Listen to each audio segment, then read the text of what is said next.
Recent intelligence leaks out of Washington have focused on a specific, alarming trend: the steady depletion of the United States' critical weapons stockpiles.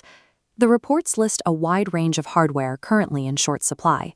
This includes older Patriot interceptors, Harpoon anti-ship systems, Tomahawk cruise missiles, and specialized bunker busters. This chart illustrates the current deficit. Estimates suggest the U.S. arsenal is hovering at roughly 40 to 50% of the capacity required to manage multiple simultaneous global conflicts. When that capacity remains near 50%, the strategic calculus for our adversaries changes.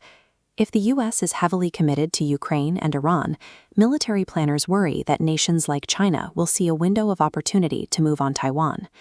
These shortages are the cumulative result of consecutive defense budget cuts spanning multiple administrations, a long-term drawdown that has left the storehouses thin. An empty armory acts as a broadcasted signal. It reveals the limits of American power, effectively inviting aggression in the very regions where deterrence is supposed to hold the line. This vulnerability is often compounded by the pursuit of diplomatic nuance. In Iran, Western negotiators long operated on the assumption that they could find and reason with moderates inside the regime, prioritizing dialogue over direct military pressure. During recent operations in the region, the U.S. paused its kinetic strikes after just 38 days. The decision was based on intelligence suggesting that 90% of Iran's air and missile capacity had already been successfully neutralized. But that 90% figure was based on a flawed denominator. The U.S. had missed a massive concealed network of asymmetric assets, including swarms of small mosquito boats and drone stockpiles that remained fully operational. By halting the pressure prematurely, the U.S. gave the regime room to regroup. Iran immediately used those hidden assets to threaten the Gulf, causing regional allies to doubt American resolve and pull back their own support. This failure has led to a pivot toward a more absolute posture, abandoning measured responses in favor of uncompromising ultimatums and the threat of overwhelming aerial bombardment. When restraint is treated as an opportunity by a bad faith actor, disproportionate force remains the only deterrent that forces a change in behavior. This demand for ideological strength has moved into domestic politics, with Senator J.D. Vance emerging as a test case for the party's internal unity.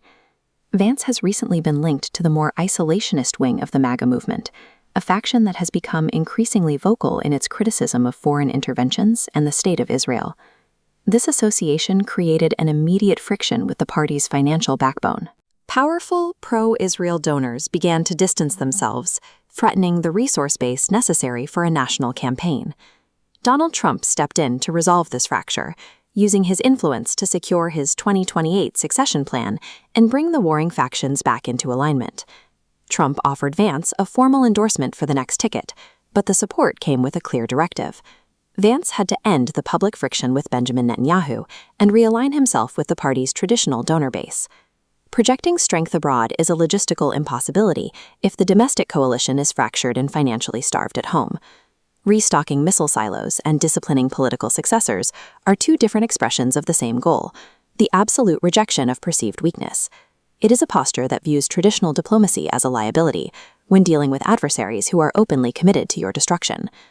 In this view of the world, raw strength is the only universal language. Survival is not guaranteed by treaties, but by maintaining a level of power that makes any challenge unthinkable. This doctrine accepts the immediate tragic destruction of war and the friction of political dominance as the only practical tools capable of eventually clearing a path toward a world without them. The ultimate aim is to hold that line with military might until a prophesied era of peace, when weapons are beaten into plowshares. The peace through strength playbook is more than a temporary tactic. It is an ideological bridge designed to force a hostile world into a state of ultimate submission.